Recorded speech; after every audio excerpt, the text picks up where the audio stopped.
Split the atom, and you unleash energy powerful enough to light entire cities. But how exactly do we transform the secrets inside an atomic nucleus into safe, controllable electricity? The answer, nuclear power, is both stunningly elegant and full of mind-bending challenges. Let's start with the core concept: nuclear fission. In the dense nucleus of certain atoms, like uranium-235, lies a tightly packed cluster of protons and neutrons held together by the strongest force in the universe.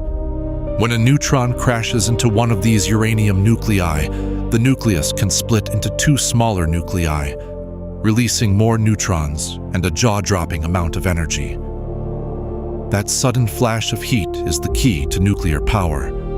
Now, if this sounds dramatic, that's because it is.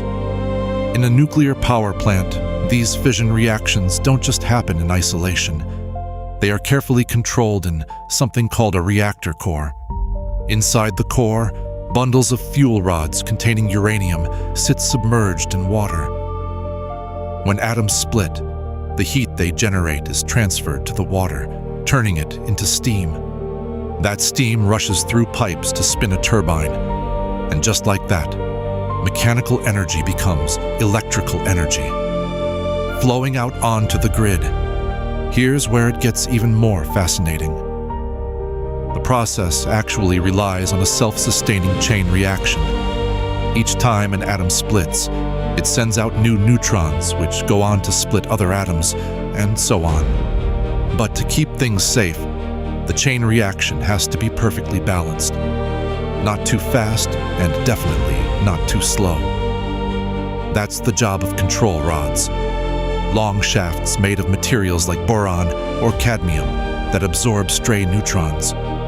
By moving these rods in and out of the core, operators can slow or speed up the reaction, keeping the output stable and safe. Think about that for a moment.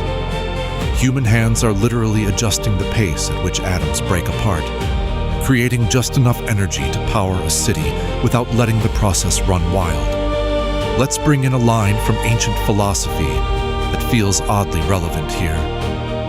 Nothing vast enters the life of mortals without a curse. It's a reminder. Nearly limitless power always comes with risks and responsibilities. When nuclear fission was first harnessed, the world got a taste of both the promise and the peril of atomic energy.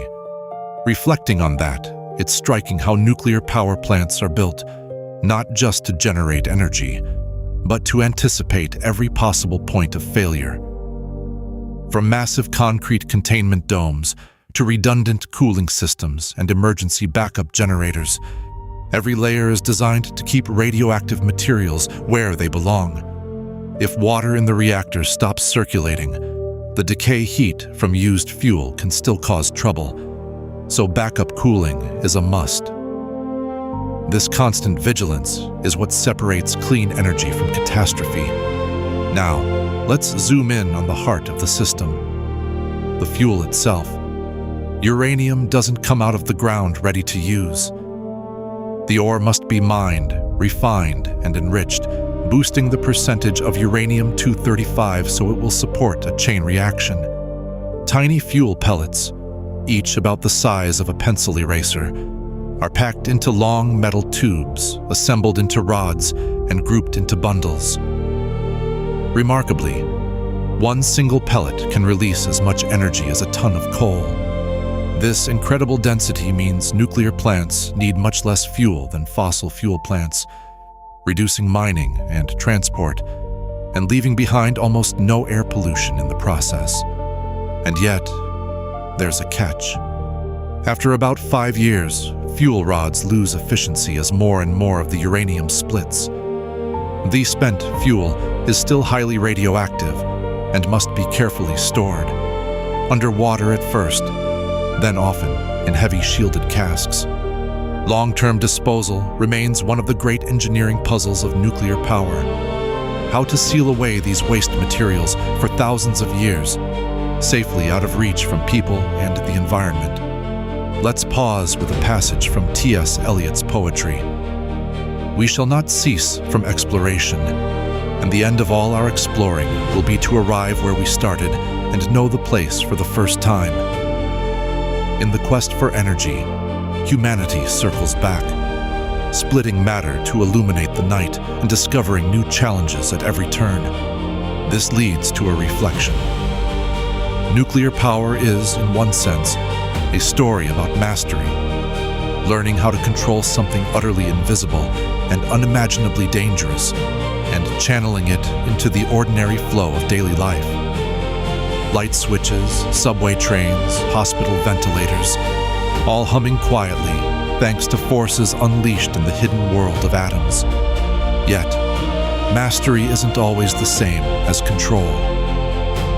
The history of nuclear power includes moments when things didn't go as planned. Names like Chernobyl and Fukushima remind us that design flaws and natural disasters can test human preparation to the limit. These events prompted new safety measures, deeper scrutiny, and the realization that public trust is as vital as engineering. Even so, reactors today use layers of redundancy and passive safety systems, some designed to cool the core without human intervention if an accident occurs. In many designs, gravity and natural circulation would carry water over the fuel if pumps fail. It's a design principle as old as nature. Build in fail-safes so the system tends towards safety, even under duress. Consider these words from a famous speech about science and society. The unleashed power of the atom has changed everything, save our modes of thinking. If you step back, the marvel isn't just the technology, but the philosophy. How to wield immense power with humility, responsibility, and foresight. Step outside a nuclear plant, and the landscape can look surprisingly calm. Steam rises from the cooling towers, but nothing else seems urgent or dramatic. No smoke, no roaring flames, just the soft rush of water vapor into the sky. Beneath that ordinary exterior, immense complexity hums away. Neutron detectors, temperature sensors, control computers, all feeding information to operators who are trained to watch for even the slightest sign that something is off. Consider, too, the question of waste. Most spent fuel sits in on-site pools or casks, isolated and monitored, while engineers and policymakers debate solutions like deep geological storage. The challenge isn't just technical, but generational. How to communicate across time, warning future societies about the dangers hidden underground. It's worth noting that nuclear energy provides a huge portion of the world's low-carbon electricity. Unlike coal or natural gas, which release greenhouse gases, nuclear plants emit only water vapor during operation. In a world grappling with climate change, some see nuclear as a lifeline for providing stable, always-on power without warming the planet. Others point to the costs, long-lived waste, and accident risks as reasons to move cautiously. This tension brings us back to the wisdom in poetry and philosophy. Every innovation brings with it a shadow. Harnessing the atom has pushed the boundaries of human knowledge and forced us to think about the unintended consequences of technology. So, how does nuclear power actually work? To sum up, fuel rods packed with uranium are arranged in a reactor core. Neutrons split the uranium nuclei, giving off heat. Water absorbs the heat, turns to steam, and spins turbines to generate electricity. Control rods tune the chain reaction, keeping it steady or shutting it down in emergencies. All of it takes place inside sturdy containment, with relentless monitoring and backup systems.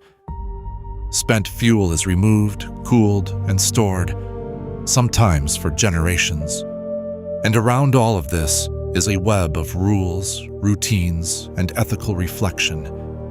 How much risk is acceptable? How do we balance today's needs with tomorrow's safety?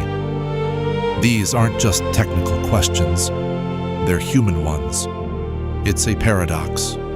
the most concentrated form of energy we've discovered, made useful by the most careful, deliberate engineering imaginable. We're left with awe at what's possible when you split the atom, and humility at how much vigilance it demands. Standing at the boundary between power and responsibility, nuclear energy asks us to revisit fundamental questions. What kind of world do we want to build? And what legacy will we leave for those who follow? Maybe, as we continue to explore and refine, the journey to master nuclear power teaches us just as much about ourselves as it does about the laws of nature.